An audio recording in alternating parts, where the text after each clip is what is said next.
¿Por qué un presidente de la CEDEAO se atreve a abrazar al líder que desafió al bloque? ¿Y qué significa eso para el destino de África?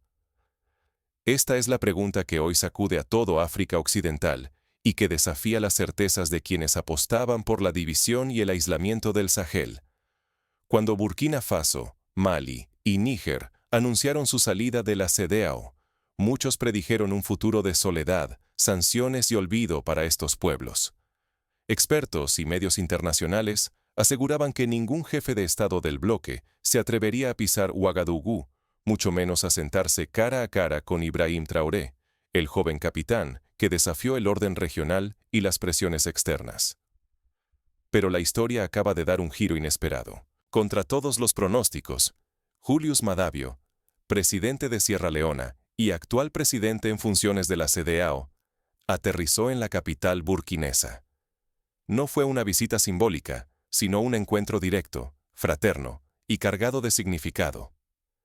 Madavio no solo tendió la mano a Traoré, sino que pronunció un discurso que ha sacudido el debate sobre el futuro de la Alianza de Estados del Sahel y de la propia CEDEAO. Esta visita, la segunda en menos de un año, rompe el hielo de la retórica beligerante y las sanciones, y abre una puerta a la reconciliación africana. La imagen de ambos líderes juntos envía un mensaje fuerte. África todavía puede dialogar, sanar sus propias heridas y construir unidad desde la diferencia, sin necesidad de tutelaje externo ni imposiciones. Lo que está en juego no es solo un gesto diplomático. Si los líderes africanos no superan la división, perderán aún más poder, soberanía e influencia, mientras actores extranjeros seguirán profundizando el sufrimiento de sus pueblos. Pero si África apuesta por la fraternidad y el respeto mutuo, podría cambiar el rumbo de toda la región hacia la paz, la estabilidad y el desarrollo legítimo. Ahora, pongamos en contexto cómo llegamos a este momento crucial y qué simboliza realmente este encuentro histórico. Para entender el impacto de esta visita, es necesario repasar los eventos recientes que llevaron a la ruptura y los motivos detrás de las tensiones en África Occidental. La región parecía más rota que nunca, pero un gesto inesperado reescribió el guión. En medio de tensiones históricas, la crisis en África Occidental parecía avanzar hacia un punto sin retorno. Tras la ruptura de Burkina Faso, Malí y Níger con la CEDEAO, muchos pensaron que el Sahel quedaría aislado, fuera del diálogo regional. Se decía que ningún líder arriesgaría su prestigio para tender un puente. Pero la realidad sorprendió a todos. Julius Madavio, presidente de Sierra Leona y presidente en funciones de la CEDEAO, llegó a Ouagadougou. No era solo una visita protocolaria. Era la segunda vez que Madavio pisaba suelo burkinés en menos de un año, y ahora lo hacía con un mensaje claro. El futuro de África Occidental no está sellado por la división, sino por la posibilidad de reconciliación real entre hermanos. Su discurso fue mucho más que diplomacia.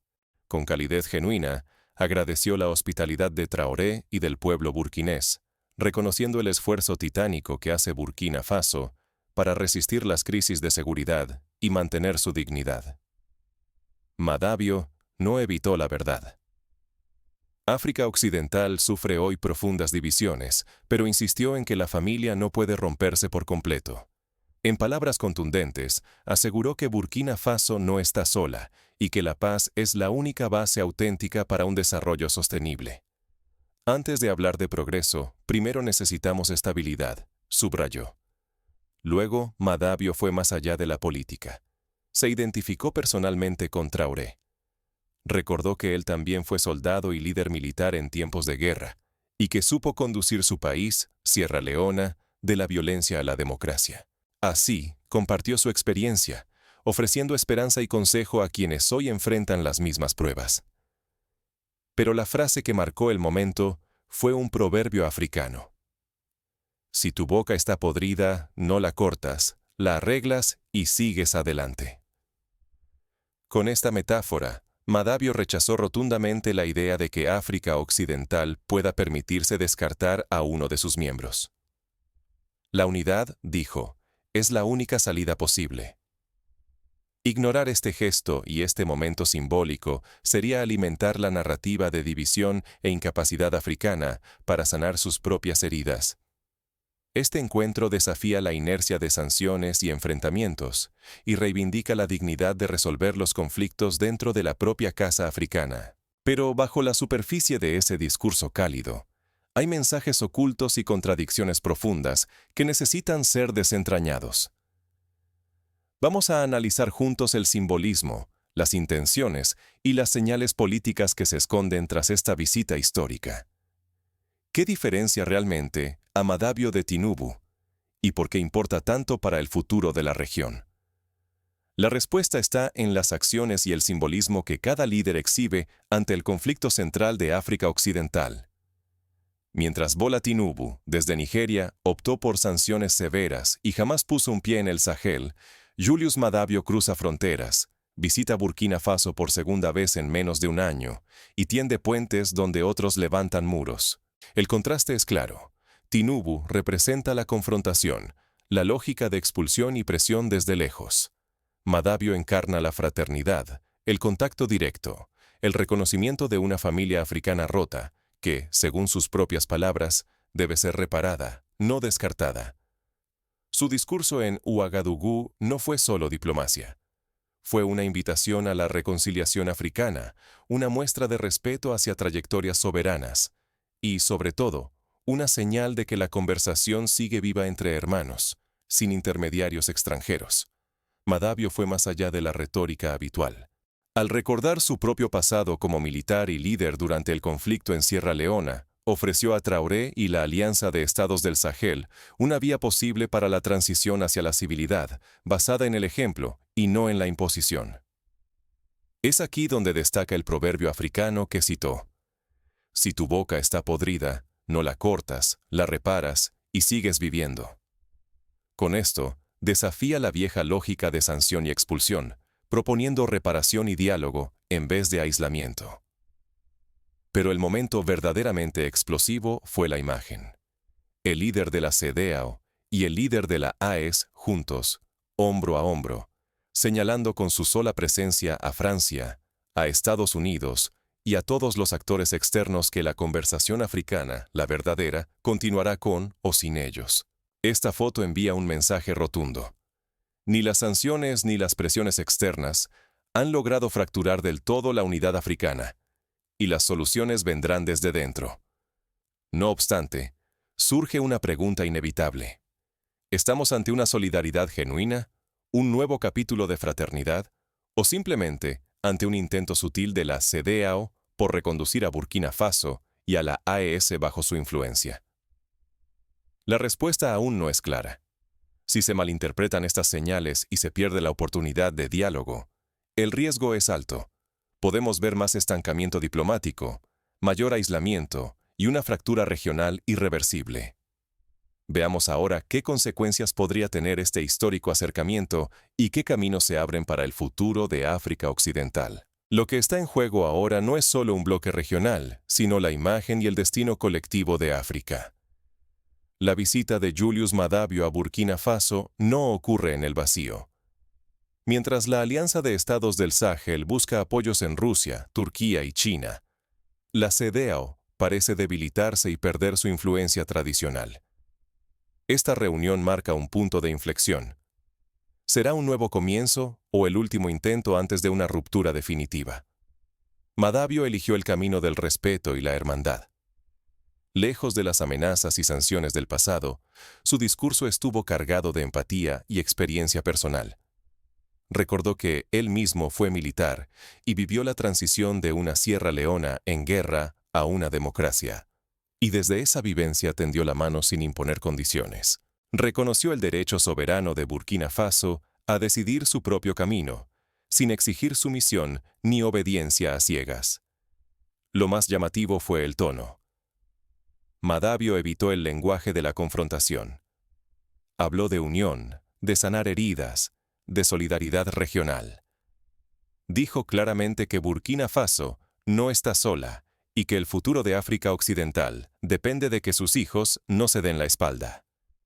En vez de ver la división, insistió en que la familia africana debe permanecer unida. Este gesto abre la puerta a la reconciliación, pero la reacción de Traoré y de los líderes de la AES será determinante. Interpretarán esta visita como una invitación sincera a reconstruir la unidad, o como una maniobra política de la CEDEAO para recuperar legitimidad. No olvidemos que el bloque regional ha perdido terreno mientras la AES consolida su proyecto y explora alianzas globales, rompiendo viejos paradigmas de dependencia. La soberanía está en el centro del debate. Madabio no impuso exigencias, sino que reconoció la autonomía de Burkina Faso. Esta postura rompe con la lógica de sumisión a intereses foráneos y marca un precedente para una diplomacia africana basada en el respeto mutuo. Aquí, la unidad africana se pone a prueba frente a la tentación de la fragmentación. El proverbio que Madabio usó se convierte en bandera. Si tu boca está enferma, no la cortas, la curas y sigues viviendo con ella. Este mensaje resume la esencia del panafricanismo práctico. No podemos descartar a nuestros propios pueblos porque atraviesen crisis, sino buscar la sanación colectiva. La imagen de los dos líderes, uno joven y desafiante, otro veterano y conciliador, representa la oportunidad de sanar o de profundizar aún más la grieta africana. El riesgo no es menor. Si este proceso fracasa, África Occidental puede quedar aún más expuesta a la manipulación extranjera y perder la posibilidad de forjar un destino común. Pero si triunfa, podría sentar las bases para una nueva era de cooperación, estabilidad y autonomía real. Entonces, ¿qué lecciones concretas deja este momento histórico para los africanos de a pie? Veamos cómo estas decisiones impactan la vida diaria y la esperanza de millones en África Occidental. La verdadera lección no está en los discursos, sino en cómo elegimos actuar como africanos. Lo que vimos en Ouagadougou no fue solo un encuentro protocolario. Fue la señal de que la diplomacia basada en la solidaridad y el respeto mutuo puede romper la lógica de sanciones y divisiones que durante décadas ha frenado a África Occidental. Cuando los líderes se miran como hermanos y no como adversarios, abren la puerta a soluciones que ninguna presión externa puede imponer. Pero la unidad no es automática. El liderazgo africano debe aprender de los errores del pasado y priorizar el diálogo sobre la confrontación. No podemos permitir que los conflictos internos se resuelvan con amenazas o exclusiones. El ejemplo de Madabio invita a la empatía, a la escucha y al reconocimiento de trayectorias soberanas, aún con diferencias profundas. El proverbio que compartió Madabio es una guía poderosa. Si tu boca está dañada, no la cortas, la arreglas y sigues viviendo. África debe sanar sus propias heridas desde dentro, sin dejarse manipular por intereses ajenos que solo buscan fragmentarnos y debilitarnos. La postura de Madabio demuestra que la historia africana puede, y debe, escribirse desde dentro, con dignidad, autonomía y la convicción de que ninguna crisis es definitiva cuando existe voluntad de reconciliación. Hoy, la pregunta para Nigeria, la CEDEAO y todo el continente es clara. ¿Seguirán el camino rígido de Tinubu, marcado por la confrontación y las sanciones, o el de Madabio, orientado hacia el diálogo y la reintegración? Lo que está en juego no es solo la política de hoy, sino el futuro de toda una generación. Si ciudadanos y líderes no adoptan estas lecciones, África corre el riesgo de repetir el ciclo de dependencia, desconfianza y subdesarrollo. Pero si aprendemos y actuamos, la fraternidad africana puede ser nuestra mayor fortaleza. Ahora te invito a reflexionar. ¿Qué camino elegirías tú para África? En el siguiente segmento, exploraremos cómo cada uno de nosotros puede aportar a la reconciliación y la independencia del continente. La historia se está escribiendo ahora, y tu voz puede inclinar la balanza. Piensa en lo que acabamos de analizar. Hace solo unos meses, muchos veían a África Occidental como un tablero roto, manipulado por poderes externos y condenado a repetir viejos errores. Pero la reciente visita histórica de Julius Madabio a Burkina Faso nos demuestra que el ciclo puede romperse. Este gesto, más allá de la diplomacia formal, Es una invitación a la reconciliación, a la construcción de una unidad africana desde adentro, sin esperar permiso ni validación de nadie más. El riesgo de quedarnos inmóviles es demasiado alto. Cada vez que la división triunfa, el precio lo paga el pueblo africano. Más pobreza, más conflicto, más puertas abiertas a que intereses ajenos dicten nuestro futuro. Pero cuando los líderes africanos se reconocen mutuamente, cuando priorizan el diálogo y la solidaridad sobre el castigo y la exclusión, se siembra la semilla de un renacimiento africano real. No se trata solo de presidentes ni de cumbres. Se trata de ti, de nosotros. ¿Queremos ser espectadores de cómo otros deciden nuestro destino o protagonistas de una nueva era de unidad y dignidad? La pasividad solo asegura que la historia siga igual. Pero la reflexión crítica, la conversación y la acción colectiva pueden cambiar la narrativa para siempre. Así que te pregunto, ¿será este el inicio de una nueva unidad africana? ¿O solo otro momento simbólico perdido? El futuro está en juego, y aunque parezca distante, cada decisión, cada voz, cuenta. Si crees en una África que resuelve sus propios desafíos y se libera de la manipulación externa, este es el momento de expresarlo, compartir este mensaje y sumarte al movimiento. Porque la unión no es una frase vacía, es una opción cotidiana. Y hoy, más que nunca, África